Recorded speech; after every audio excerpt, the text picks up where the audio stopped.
Hello guys, welcome to LRDI series by for all prep. तो guys, आज हम लोग ना फोर सेट वेन डायग्राम को अप्रोच करेंगे। ठीक है, लास्ट टू क्लासेस में हमने टू सेट वेन डायग्राम सीखा and three set Venn diagram सीखा। बट मेक श्योर गाइस, ये केवल फाउंडेशनल कॉन्सेप्ट्स हैं। इसका मतलब आपको two set Venn diagram, three set Venn diagram and four set Venn diagram आपको पता चल जाएगा कि एक्चुअली होता क्या है और इसके कैसे टाइप के क्वेश्चंस बनते हैं। ठीक है, लेकिन हम इसकी एप्लीकेशन कहाँ पे डिस्कस करेंगे? हम इसकी एप्लीकेशन डिस्कस करेंगे जब हम कैट के एक्चुअल एलआरडीआई सेट्स में आए हुए two set Venn diagram, three set Venn diagram और फोर सेट वेन डायग्राम को डिस्कस करेंगे, राइट? और कैट से भी एडवांस लेवल के जो क्वेश्चंस हो गए उनको डिस्कस करेंगे। ठीक है ना? अब फोर सेट वेन डायग्राम से रिलेटेड एक्चुअल में प्रॉब्लम क्या आती है ना गाइस, कि जनरली स्टूडेंट जो होते हैं two set Venn diagram and three set Venn diagram को ही जानते हैं, क्योंकि ट्वेल्थ तक केवल उतना ही पढ़ाया जाता है। ठीक है ना? तो किसी को थ्री सेट वेन डायग्राम से आगे ना वो अवेयर नहीं होता है कि फोर सेट वेन डायग्राम भी होता है। तो एक्चुअल में क्या हो जाता है ना, एक्चुअल में देखो, एक्चुअल में जब कैट आता है ना, कैट, तो कैट वाले दिन ना जब फोर सेट वेन डायग्राम का क्वेश्चन दे देता है, तो बच्चे सोचते हैं कि अच्छा, एक ये कुछ क्वेश्चन ऐसा होगा कि हमको फोर सेट्स दे रखे हैं ना। ठीक है, ये थ्री सेट वेन डायग्राम को हमको पता ही था। ठीक है, फोर सेट वेन डायग्राम में हम क्या कर देंगे, हम एक सर्कल कुछ ऐसा टाइप का होगा। ठीक है ना? या फिर कुछ ऐसा टाइप का होगा। ठीक है ना? ऐसा ऐसा करने से आप अपनी मुश्किलें बढ़ा ही रहे हो।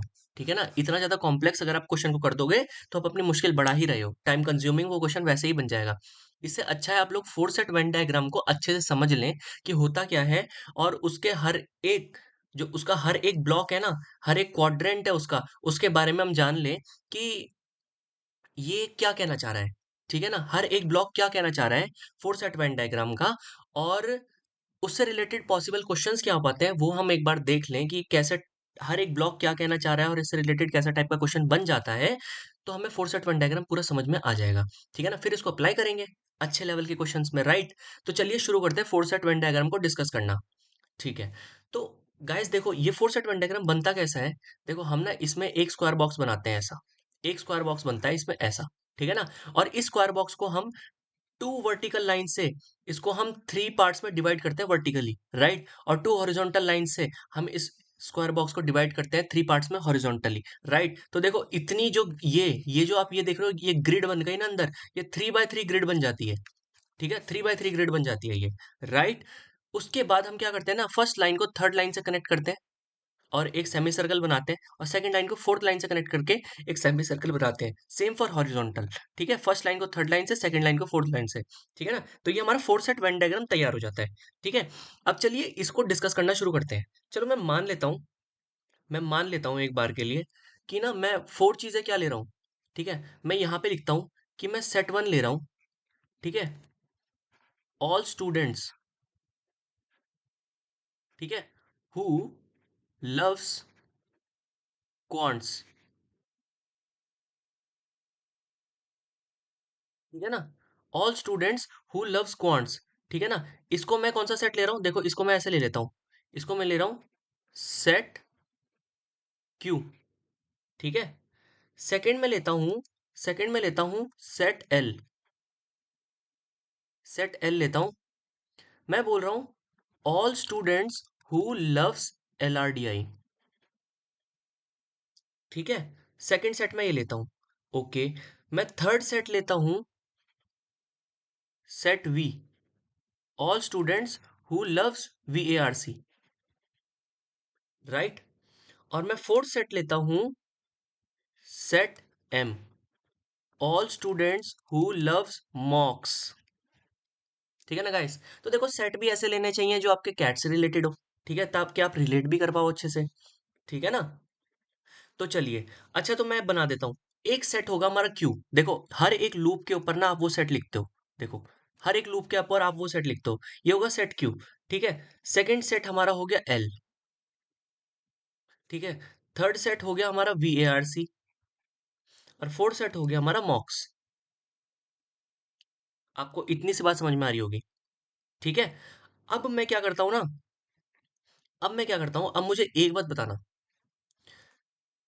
मैं ना हर एक सेट में, हर एक सेट में मैं ना कुछ नंबरिंग दे देता हूँ। ठीक है, या फिर नंबरिंग ना दूं, मैं एक काम करता हूँ, रोमन नंबर्स में लिख देता हूँ। ठीक है, रोमन नंबर्स में लिख देता हूँ। ठीक है, फॉर एग्जाम्पल, मैं रोमन नंबर्स में लिखता हूँ। ठीक है, फॉर एग्जाम्पल के लिए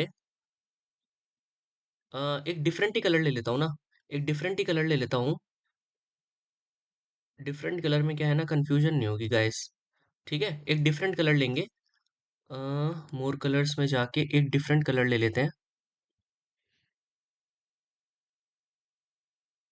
ओके, अब मैं क्या करता हूँ ना, अब मैं रोमन नंबर्स में दे देता हूँ। जैसे इसको दिया मैंने फर्स्ट, ठीक है, इसको दिया मैंने सेकंड, इसको दिया मैंने थर्ड, इसको दिया फोर्थ, इसको दिया फिफ्थ, इसको दिया सिक्स्थ, राइट, इसको दिया सेवन्थ,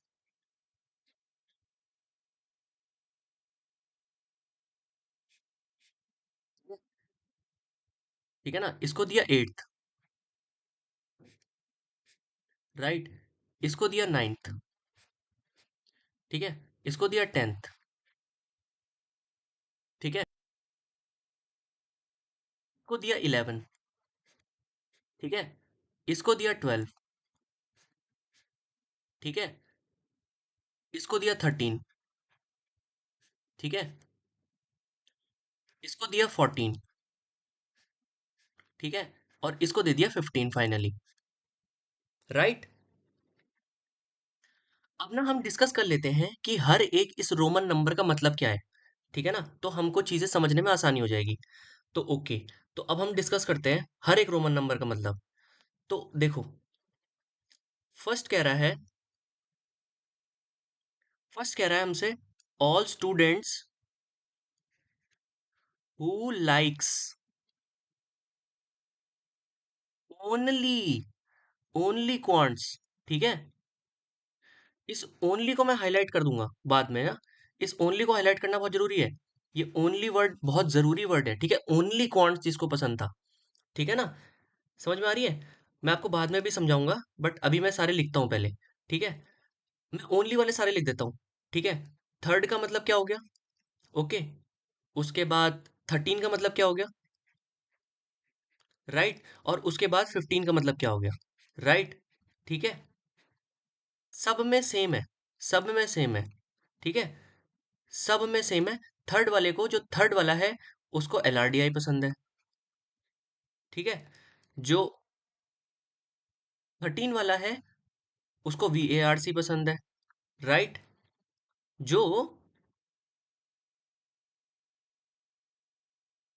तीन वाला है, उसको मॉक्स पसंद है, ठीक है ना, उसको मॉक्स पसंद है, ठीक है। ये हो गया, देखो इसको इसको इस बैंड को मैं क्या कह देता हूँ ना, इस बैंड को मैं कहता हूँ, देखो इसको कंबाइन करके लिखते हैं कहीं पे, इस बैंड को मैं क्या कहता हूँ, ये हमारा सेट वन है,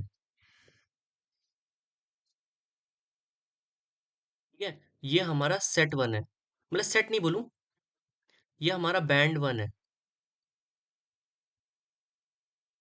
बैंड वन का मतलब क्या हो गया, कि इसमें आते हैं ओनली के क्वेश्चन। मींस ओनली के क्वेश्चन क्या, ओनली वन सब्जेक्ट किसी को पसंद है, या फिर कोई भी एक चीज इसमें से पसंद है, तो वो देख लेना ध्यान से, वो ये ब्लॉक्स होते हैं, जैसे फर्स्ट हो गया, थर्ड हो गया, थर्टींथ हो गया, फिफ्टींथ हो गए, ठीक है ना। इसका मतलब फर्स्ट कहाँ पे आया, यहाँ पे आया, मैं कलर का यूज नहीं करता हूँ। इसका मतलब फर्स्ट कहाँ पे आया, देखो इसको, देखो इसको, इसको केवल क्वांट्स पसंद है, इसको एलआरडीआई पसंद है, इसको वीआरसी पसंद है, और इसको मॉक्स पसंद है। इसके अलावा देखो जितने थे ना, अब वो इंटरसेक्शन का गेम हो रहा है यहाँ पे, अब इंटरसेक्शन का गेम शुरू हो रहा है, देखो ध्यान से देखो। अगर मैं इसके बारे में बात करता, तो देखो इसमें इसमें ध्यान से देखना, ये तो हो गया क्वांट्स का सेक्शन, ठीक है, और ये हो गया एलआरडीआई का सेक्शन। तो देखो इसमें दोनों रिपीट हो रहे थे ना, क्वांट्स एंड एलआरडीआई दोनों आ रहे थे ना इसमें सेकंड में, राइट। तो ये जो लोग होंगे ना, इन लोगों को ओनली क्वांट्स एंड एलआरडीआई पसंद होगा, ठीक है ना। सेम सिमिलर केस, इन दोनों लोगों को ओनली वीआरसी एंड मॉक्स पसंद होगा, राइट, ओनली वीआरसी एंड मॉक्स, ठीक है। अब आप लोग सोच रहे होंगे कि ऐसे लोग नहीं है क्या जिनको एलआरडीआई और वीआरसी पसंद है ओनली, बिल्कुल होते हैं। देखो अब मैं आपको दिखाता हूँ वो कौन होते हैं। दो तो हमारे यहाँ पे होते हैं जो कॉन्स और एलआरडीआई के हो गए, ठीक है, बाकी जो फोर होते हैं ना, बाकी जो फोर होते हैं वो ये होते हैं, जो कॉर्नर पे होते हैं। देखो इनको क्या पसंद है, इनको एलआरडीआई एंड वीआरसी पसंद है। देखो ये किस किस का पार्ट है, ये इसका पार्ट है, राइट, और इसका पार्ट है, राइट, आपको समझ में आ रहा है ना। तो ये देखो मैं जो हाईलाइट करके रख रहा हूँ, ध्यान से देखना, इनको एलआरडीआई एंड वीआरसी पसंद है, ठीक है, इनको क्वांट एंड वीआरसी पसंद है। देखो ध्यान से, ये वाला जो पार्ट है ना, ये इसका पार्ट है, राइट, ठीक है, और इसका पार्ट है, ठीक है, ये जो ये वाला है, ठीक है ना। इस वाले की बात मैं करूंगा, इसको क्वांट और मॉक्स पसंद है। देखो ये इसका पार्ट है एंड इसका पार्ट है, राइट? आपको समझ में आ रहा है ना? और ये जो कॉर्नर पे है, इसको इसको क्या पसंद है? इसको क्या पसंद है? इसको एलआरडीआई पसंद है एंड मॉक्स पसंद है। तो ये गेम हो गए ओनली टू वाले, ओनली टू वाले। ठीक है ना? मींस जिनको only quant and only LRDI पसंद था, जिनको ओनली एलआरडीआई, ओनली वार, ओनली एलआरडीआई, ओनली मॉक्स, ऐसे करके। ठीक है ना? तो मैं अब यहाँ पे लिखना शुरू करता हूँ। ठीक है? तो अब ये मैं बैंड टू लिखूंगा यहाँ पे, कि जब मैं बात करूंगा ना सेकंड की, ठीक है ना, तो सेकंड में कौन थे? ठीक है ना? मैं यहाँ पे लिखता हूँ बैंड टू। ठीक है? या फिर इसके नीचे लिखता हूँ गाइस, इसके नीचे लिखता हूँ बैंड टू। ठीक है? आप लोग ना इस वीडियो को पॉज करके एक बार इस डायग्राम को बना लेना, ताकि आपको आसानी होगी। ठीक है ना? मैं डायग्राम क्योंकि रिफर करूंगा। ओके? तो बैंड टू में मेरे कौन कौन आए? देखो बैंड टू में मेरे सेकंड आया। ओके? 14 आया। बैंड टू में मेरे पास सेकंड, राइट? उसके बाद 14 आ गया, राइट? उसके बाद 4 6, ठीक है ना? उसके बाद आया 4, ठीक है? उसके बाद आया 6, ठीक है? उसके बाद आया 10 एंड 12, ठीक है? उसके बाद आया 10 एंड 12, राइट? ये था मेरा नेक्स्ट बैंड। ठीक है? ये था मेरा नेक्स्ट बैंड। अब ये बैंड किस चीज का है? देखो, ये बैंड किस चीज का है? सेकंड को पसंद है, ध्यान से यहाँ पे देखते रहना। सेकंड को क्या पसंद है? Only quant and LRDI. Same 14 को पसंद है ओनली वीआरसी एंड मॉक्स। इसको पसंद है ओनली एलआरडीआई एंड वीआरसी। इसको पसंद है ओनली क्वांट एंड वीआरसी। ठीक है ना? जब भी मैं ऐसे करूं तो ये ऐसे करके देखो, ये केवल दो ही रीजन्स में ये चीज रिपीट हो रही है, तो ये उन्हीं दो रीजन्स का पार्ट है, राइट? तो मैं अगर सेकंड के बारे में लिखूंगा तो इन्हें क्वांट एंड एलआरडीआई पसंद है। तो ठीक है, इसको लिख देते हैं। इसको लिख देते हैं कि सेकंड को जो है ना, सेकंड को जो है ओनली क्यू एंड एल पसंद है, right? Only Q and L. ठीक है? जो 14 है उसको ओनली वी एंड एम, ठीक है? इसको ओनली वी एंड एम पसंद है, राइट? उसके बाद जो हमारा 4 है उसको ओनली क्यू एंड एल पसंद है, ठीक है? उसको ओनली क्यू एंड एल पसंद है, राइट? उसके बाद सॉरी, जो 4 है उसको ओनली क्यू एन वी पसंद है, राइट? ठीक है? जो 6 है, 6 ये वाला पार्ट, इसको एल एंड वी पसंद है। ठीक है ना? तो इसमें भी लिख देते हैं एल एंड वी पसंद है, ओनली वाले हैं ये, ओनली वाले। ठीक है? उसके बाद 10 पार्ट, ये देखो इस वाले पार्ट को क्यू, ये वाला पार्ट क्यू और ये वाला पार्ट एम पसंद है। ठीक है? ओनली, ये ओनली वाले हैं। ठीक है? तो ओनली क्यू एंड एम पसंद है, राइट? और एंड 12th वाले पार्ट को, जो हमारा पार्ट ये था, ये वाला पार्ट, इसको देखो, ये एंड ये पसंद है ओनली। ठीक है ना? क्योंकि ये इन्हीं दो के रीजन्स पे रिपीट हो रहा है। देखो, एक रीजन ये हो गया, एक रीजन ये हो गया, ये इन्हीं दो के रीजन्स पे रिपीट हो रहा है, तीसरा रीजन इसमें आ ही नहीं रहा है। ठीक है ना? तो 12th हो गया जिसको ओनली एल एंड एम पसंद है, राइट? इसको पसंद है ओनली एल एंड एम। ठीक है? तो ये हो जाता है हमारा, ये हो जाता है हमारा बैंड टू, सेकंड बैंड हो जाता है। ठीक है ना? जिसमें ऐसे टाइप के क्वेश्चंस होते हैं। ठीक है? तो इसको मैं अगर बोलूं तो ये मेरा बैंड टू है, राइट? ठीक है। अब हम थर्ड बैंड के बारे में बात करते हैं। ठीक है? थर्ड बैंड को ध्यान से देखते हैं, आप फिर से समझेंगे अब थर्ड बैंड क्या है हमारा। थर्ड बैंड क्या है ना हमारा? थर्ड बैंड देखो ये है हमारा, जिसमें उनको 3 सब्जेक्ट्स पसंद होंगे। जिसको हमें, हमारे ना उसमें ओनली 3 सब्जेक्ट्स पसंद होंगे। देखो ओनली 3 सब्जेक्ट्स वाले कौन से हैं? ये जो मिडिल वाले होते हैं ना, ये एंड ये ओनली 3 सब्जेक्ट्स वाले होते हैं, राइट? आप समझ रहे हो ना? ये जो मैं आपके सामने बना रहा हूँ ना, ये जो ये 3 है, ये 3, ये 3, ठीक है ना? ये 3 है, ये, ठीक है ना? समझ रहे हो ना?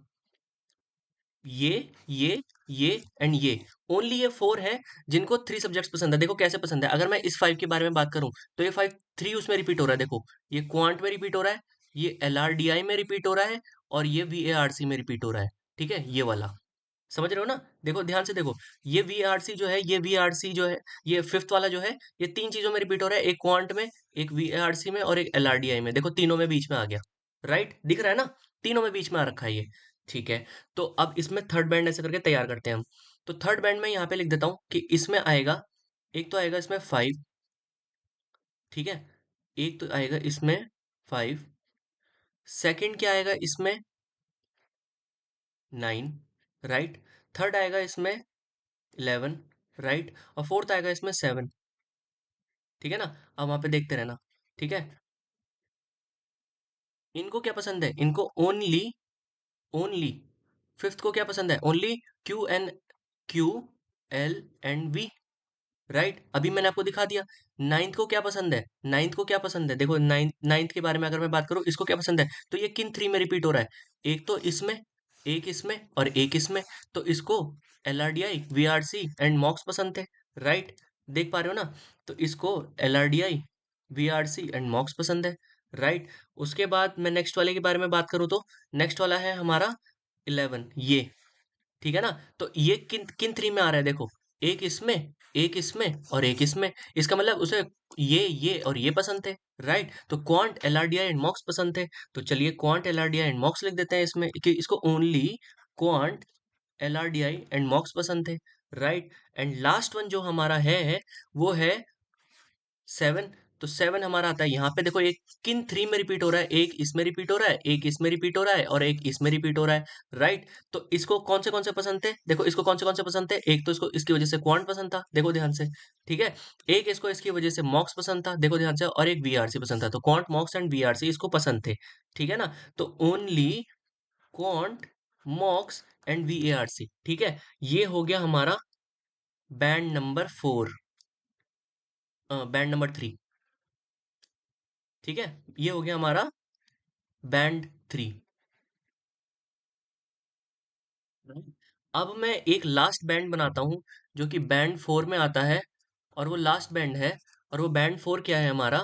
कि जो हमारा ये 8 है ना, ध्यान से देखो, ध्यान से देखो, ये सब में रिपीट हो रहा है, ये सब में रिपीट हो रहा है। तो इसको ऑल, ऑल फोर पसंद है उसको। मतलब इसका मतलब क्वांट, एलआरडीआई, वीआरसी एंड मॉक्स, इसको सारे पसंद है। जितने बच्चे इस एट्थ रीजन के अंदर होंगे, इनको ये सब पसंद होंगे, सब पसंद होंगे इनको ये। आपको ये चीज क्लियर में समझ में आ रही है ना? इन लोगों को ये सब पसंद होंगे। ठीक है ना? तो अब ना, अब नेक्स्ट कैटेगरी आती है। देखो हमने हर एक चीज को डाइसेक्ट कर लिया।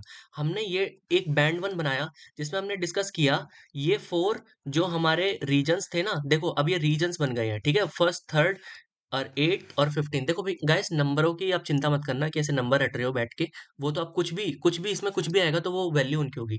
तो ठीक है ना? तो ये रीजन समझ लेना। एक रीजन ये 4 रीजन हो गए थे जिनको only quant, LRDI, VRC and मॉक्स पसंद थे, राइट। उसके बाद आ गए ये वाले। ठीक है ना? ये 6 रीजन्स होते हैं जिनमें ओनली 2 पसंद होते हैं, राइट। ये 4 रीजन्स होते हैं जिनमें ओनली 3 पसंद होते हैं, राइट। और ये रीजन होता है लास्ट वाला, जिसमें बच्चों को सब पसंद होते हैं। आपको समझ में आ रही है ना? आपको सारे रीजंस पता चल गए ना? ये हो गया ओनली वन का रीजन, राइट। ध्यान से देखना, ध्यान से देखते रहना कौन से हैं। ये हो गया ओनली टू का रीजन, ठीक है। ध्यान से देखो, ध्यान से देखो, ओनली टू का रीजन कौन सा है, ठीक है। ये हो गया ओनली थ्री का रीजन, ध्यान से देखते रहो, ओनली थ्री का रीजन माइंड में ग्रेस्प करो, ठीक है। और ये हो गया ऑल फोर का रीजन, ठीक है। अब इसमें जो थर्ड कैटेगरी होती है, थर्ड कैटेगरी देखो क्या होती है। अब देखो क्वेश्चन की कैटेगरी कैसे आती है, मैं आपको क्वेश्चन की कैटेगरी दिखाता हूँ। एक टाइप की कैटेगरी आएगी, ठीक है। एक टाइप की कैटेगरी आएगी, स्टूडेंट्स जिनको ओनली वन सब्जेक्ट पसंद है, ठीक है। जिनको ओनली वन सब्जेक्ट पसंद है। देखो मैं मॉक्स को भी मैं सब्जेक्ट बोल दे रहा हूँ अभी के लिए, कहने का सेंस वही है, ठीक है ना। स्टूडेंट्स जिनको ओनली वन सब्जेक्ट पसंद है, ऐसे कितने स्टूडेंट्स होंगे? तो इसका आंसर क्या होगा बताओ? इसका आंसर क्या होगा? ठीक है, इसका आंसर क्या होगा जिनको ओनली वन सब्जेक्ट पसंद होगा? देखो ओनली वन सब्जेक्ट वाला बैंड कौन सा है? पहले ओनली वन सब्जेक्ट वाला बैंड कौन सा है? ये वाला बैंड है, ठीक है। तो इसका मतलब first plus third, okay, plus eighth, right, and plus 15th, right. ये होंगे ओनली वन सब्जेक्ट पसंद होंगे। ओनली वन सब्जेक्ट कितने स्टूडेंट्स को पसंद है? इसको जब इन जनरल हमसे पूछ लिया है कि ये ओनली वन सब्जेक्ट वाले कितने स्टूडेंट्स है, तो ये सब स्टूडेंट्स का एडिशन होगा ना। वो क्वांट हो सकता है, लाडिया हो सकता है, वीआरसी हो सकता है, मॉक्स हो सकता है, वो कुछ भी हो सकता है, राइट। वो कुछ भी हो सकता है, बट स्टूडेंट तो वो वही है ना जिसको ओनली वन सब्जेक्ट पसंद है, राइट। ठीक है, अब हम नेक्स्ट क्वेश्चन की तरफ बढ़ते हैं, ठीक है। जिनको ओनली टू सब्जेक्ट पसंद है, राइट। ऐसे कितने स्टूडेंट्स हैं हमारे, ठीक है, जिनको ओनली टू सब्जेक्ट पसंद है, राइट। तो हमारे ऐसे स्टूडेंट्स हो गए, देखो ऐसे स्टूडेंट्स हो गए, टू का बैंड कौन सा है, ये हो गए हमारे, इसमें आएगा सेकंड, 14, 4, 6, 10, 12, राइट। राइट, इसी तरह से सम कर देना आप। जब उसमें पूछा जाएगा कि ओनली थ्री सब्जेक्ट पसंद है, ऐसे कितने हैं, ठीक है, तो इसका आंसर फिर से उनका समेशन होगा, जो थ्री वाला बैंड है हमारा, इसका मतलब 5 plus 9, right, plus 11 plus 7, right. और ओनली फोर का पूछेगा तो एक ही है हमारा बैंड, ये ये ये जो दे रखा है ओनली फोर का यही है, राइट। ओनली फोर का यही है, ठीक है।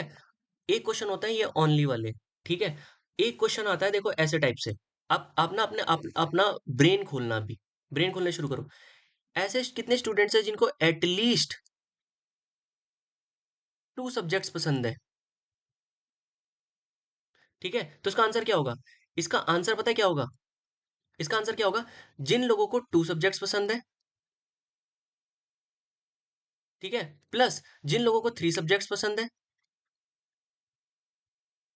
प्लस जिन लोगों को फोर सब्जेक्ट्स पसंद है, ठीक है ना। और ये इसका आंसर क्या होगा, टोटल माइनस जिन लोगों को वन सब्जेक्ट पसंद है, ये आंसर होता है, ठीक है। तो एटलीस्ट टू सब्जेक्ट्स का मतलब क्या होता है, एटलीस्ट टू सब्जेक्ट्स का मतलब क्या होता है, ये देखो एटलीस्ट टू सब्जेक्ट्स का मतलब क्या होता है, कि बच्चों को कम से कम दो सब्जेक्ट पसंद होने चाहिए, ज्यादा से ज्यादा तो कितने भी हों, हमें उससे मतलब नहीं है, राइट। हमें उस बात से मतलब ही नहीं है कि ज्यादा से ज्यादा एक बच्चे को कितने सब्जेक्ट पसंद है, बस मेरा क्वेश्चन इतना ही है कि एक बच्चे को कम से कम दो सब्जेक्ट तो पसंद होने चाहिए। तो एटलीस्ट का जो जब क्वेश्चन आता है ना गाइस, एटलीस्ट का क्वेश्चन, तो एटलीस्ट कहता है greater than equal to two, तो उसमें टू सब्जेक्ट्स भी आ गए, राइट, उसमें टू सब्जेक्ट्स भी आ गए, उसमें थ्री सब्जेक्ट्स भी आ गए, उसमें फोर सब्जेक्ट्स भी आ गए, ठीक है ना। एक लिखने का तरीका ये था, तो आपने देखा कि टू सब्जेक्ट्स में टोटल कितने हैं, थ्री सब्जेक्ट्स में टोटल कितने हैं, फोर सब्जेक्ट्स में टोटल कितना है, उनको ऐड कर दिया, तो वो एटलीस्ट टू सब्जेक्ट्स वाले हैं, राइट। या फिर एक एक एक जो शार्प ऑब्जर्वेशन होती है वो ये भी कहती है कि मुझे ये पता था टोटल कितने हैं, और टोटल में से अगर मैं वन सब्जेक्ट वाले माइनस कर दूंगा तो बाकी बचे हुए तो हमारे टू थ्री फोर सब्जेक्ट वाले ही है ना, ठीक है ना। अभी अभी क्या है इस सेट में, अभी मैंने आपको कुछ भार नहीं दिया हुआ है, यहाँ पे कुछ नंबर नहीं दिया हुआ है, कि यहाँ पे कुछ ऐसे बच्चे भी तो हो सकते हैं ना गाइस, जिनको ना तो क्वांटिटेटिव एप्टीट्यूड पसंद है, ना ये एलआरडीआई पसंद है, ना बीआरसी पसंद है, ना मॉक्स पसंद है, यहाँ पे कुछ हो सकते थे, अभी मैंने वो नहीं दिया, जब वो होंगे तब इसका सम और इन चारों का सम मिला के टोटल बनता है, राइट। तब आपको उस केस में टोटल में से है ना, टोटल में से आपको ये माइनस करने पड़ेंगे, राइट, और वन वाले माइनस करने पड़ेंगे, ये माइनस करेंगे, राइट। आपको समझ में आ रही है ना, लेकिन ये चीज हम क्वेश्चंस के टाइम पे डिस्कस करेंगे, ठीक है ना। अभी ये है आपको ओवरव्यू देना, ठीक है, एटलीस्ट टू सब्जेक्ट। तो सेम केस अगर मैं आपसे ये बोल देता तो कि एट मोस्ट टू सब्जेक्ट्स पसंद है तब, ठीक है, तो तब इसका आंसर क्या होता, तब इसका आंसर क्या होता, या फिर मैं यहाँ पे लिख भी देता हूँ माइनस जीरो सब्जेक्ट, ठीक है ना। चलो भार दिया हुआ होगा तो टोटल में से वन सब्जेक्ट वाले माइनस कर देंगे, जीरो सब्जेक्ट वाले माइनस कर देंगे, जो जीरो सब्जेक्ट वाले होंगे वो कौन से होंगे, वो इस वेन डायग्राम के बाहर होंगे ना, जितने भी वो जीरो सब्जेक्ट वाले होंगे, राइट, वो जीरो सब्जेक्ट वाले होंगे, ठीक है ना। कि जैसे अगर आप विजुअलाइज कर पाओ तो मैं दिखा देता हूँ आपको कि क्या बोलना चाह रहा हूँ मैं, कि फॉर एग्जाम्पल के लिए ये आपका फोर सेट वेन डायग्राम है, right, four set Venn diagram है ये आपका ऐसे करके, ठीक है ना। और हमको क्वेश्चन मिलता है कि देखो, हमको क्वेश्चन मिलता है कि टोटल 50 स्टूडेंट्स हैं, ठीक है, टोटल तो 50 हैं, ठीक है, टोटल 50 हैं, राइट। अब इसमें क्वांट को 10 लोगों को क्वांट पसंद है, 10 लोगों को जो है ये एलआरडीआई 10 लोगों को पसंद है, वीएआरसी 10 लोगों को पसंद है, और मॉक्स 10 लोगों को पसंद है, राइट। तो बाकी जो बचे हुए 10 है, इनको कुछ नहीं पसंद है ना, इनको कुछ नहीं पसंद है ना, तो तब एटलीस्ट टू सब्जेक्ट का जो क्वेश्चन आ जाएगा, तब इसको उस तरीके से डील करेंगे कि जो ये जीरो सब्जेक्ट मैं यहाँ पे बोल रहा हूँ ना, ये देखो, ये जो जीरो सब्जेक्ट मैंने यहाँ पे बोला है ना, ये यही है, ठीक है, जीरो सब्जेक्ट यही है, ठीक है ना। समझ में आ रही है ना जीरो सब्जेक्ट का मतलब, ठीक है। अब चलिए नेक्स्ट पे पढ़ते हैं। मैंने बोला at most two subjects, at most two subjects का मतलब पता है क्या होता है, कि देखो, हो सकता है बच्चे को जीरो सब्जेक्ट पसंद हो सकता है बच्चे को एक सब्जेक्ट पसंद हो, ठीक है, हो सकता है बच्चे को दो सब्जेक्ट पसंद हो, ठीक है, लेकिन इससे ज्यादा सब्जेक्ट उसको पसंद नहीं होने चाहिए। एटमोस्ट टू मतलब ज्यादा से ज्यादा दो सब्जेक्ट पसंद होने चाहिए। तो इसका मतलब होता है less than equal to two. ठीक है, तो इसके आंसर में हम क्या लिखते हैं? हम इसके आंसर में लिखते हैं जीरो सब्जेक्ट जितनों को पसंद है, ठीक है, प्लस वन सब्जेक्ट जितनों को पसंद है, ठीक है, प्लस टू सब्जेक्ट्स, ठीक है, टू सब्जेक्ट जितनों को पसंद है, ठीक है। और इसका आंसर ये भी होता है कि टोटल में से माइनस कर दो थ्री सब्जेक्ट्स वाले और माइनस कर दो ऑल फोर सब्जेक्ट्स वाले, जिनको ऑल फोर पसंद है। ठीक है ना, ये एटलीस्ट एटमोस्ट ऐसे होता है, राइट? ठीक है ना। अगर मैं आपसे एक क्वेश्चन ऐसे करके पूछ देता तो, ऐसे करके पूछ देता तो, ऐसे कितने बच्चे हैं जिनको एटलीस्ट, एटलीस्ट जिनको क्वांट्स पसंद है, तो वो कितने होते हैं? तो देखो, मैंने आपको अभी एक्सप्लेन भी किया कि एटलीस्ट क्वांट्स वाले कितने होंगे। देखो, एटलीस्ट क्वांट्स वाले होंगे जिनको क्वांट्स पसंद है, ठीक है। उसके साथ ऐसे भी हो सकता है जिनको क्वांट्स के साथ वीआरसी पसंद है, उसके साथ ऐसा भी हो सकता है जिनको क्वांट्स के साथ एलआरडीआई पसंद है, ऐसे भी हो सकता है जिनको क्वांट्स के साथ मॉक्स पसंद है, ऐसे भी हो सकता है जिनको क्वांट्स के साथ, समझ रहे हो ना, क्या बोलते हैं, वीआरसी एलआरडीआई भी पसंद है, ऐसे करके चलता रहेगा ये। तो इसका मतलब क्या, एटलीस्ट क्वांट पसंद है। तो अब एक बात बताओ, एटलीस्ट क्वांट वाले कितने हैं? एटलीस्ट क्वांट वाले कितने हैं? एटलीस्ट क्वांट वाले कितने हैं इसमें, इसके अंदर जितने भी हैं, एटलीस्ट क्वांट वाले कितने हैं? तो देखो, एटलीस्ट क्वांट वाला रीजन पता कौन सा होगा? देखो ध्यान से देखो, ये जो ये पूरा रीजन है ना, ये पूरा रीजन, ये देखो,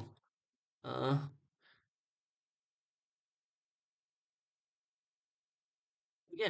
तो ये पूरा रीजन है ना, ये देखो, ये एटलीस्ट क्वांट वाला है, मतलब क्वांट या क्वांट से ज्यादा।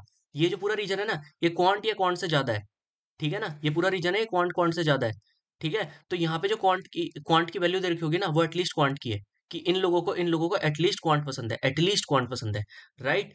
तो इसमें मैं इन सबको ऐड कर दूंगा, तो जो मेरा आंसर आएगा वो मेरा एटलीस्ट क्वांट का होगा। आ रही बात समझ में? ठीक है ना। आपको ये बात समझ में आ रही है ना मैं कहना क्या चाह रहा हूँ, कि इसमें एटलीस्ट क्वांट में इस टाइप से होंगे क्वेश्चंस, ठीक है ना।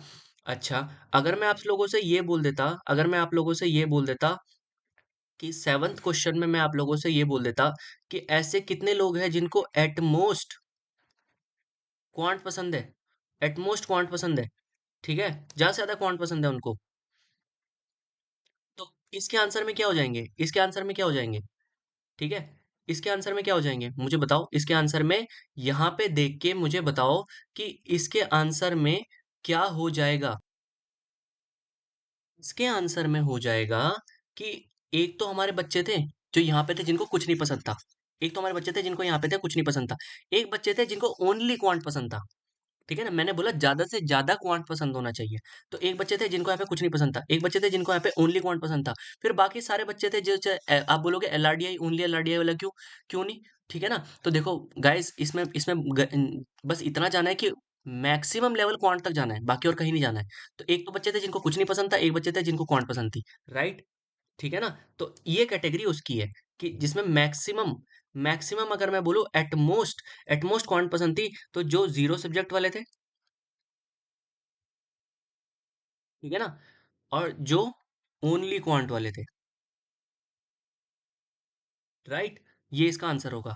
तो गाइस, हम लोगों ने इसकी बहुत सारी कैटेगरीज को डिस्कस कर लिया है, राइट, और भी ज्यादा कैटेगरीज डिस्कस करेंगे जब हम इसके क्वेश्चंस डिस्कस करेंगे, क्योंकि जब कॉन्सेप्ट जो होता है वो केवल फाउंडेशनल नॉलेज के लिए आप लोगों की, मतलब आपको पता चल जाएगा कि four set Venn diagram actual में होता कैसा है, right. But application is totally a different part, believe me guys, application is totally a different part, ठीक है।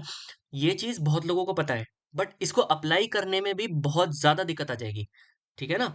अगर आप क्वेश्चन बाय क्वेश्चन नहीं पढ़ोगे, और इसमें आप देख रहे हो ना एटलीस्ट एटमोस्ट, मतलब कितने छोटे छोटे, मतलब मैंने जस्ट कहीं पे लगा दिया एटलीस्ट, कहीं पे लगा दिया एटमोस्ट, राइट, कहीं पे लगा दिया कुछ, कहीं पे लगा दिया कुछ, बहुत छोटी चीज ओनली लगा दिया ओनली, ये इतनी छोटी चीज से ना बहुत बड़ा आंसर चेंज हो जाता है, ठीक है ना। तो इसमें आपकी जो नजर होती है बहुत बहुत बहुत ज्यादा बारीकी से चलनी चाहिए, ठीक है ना।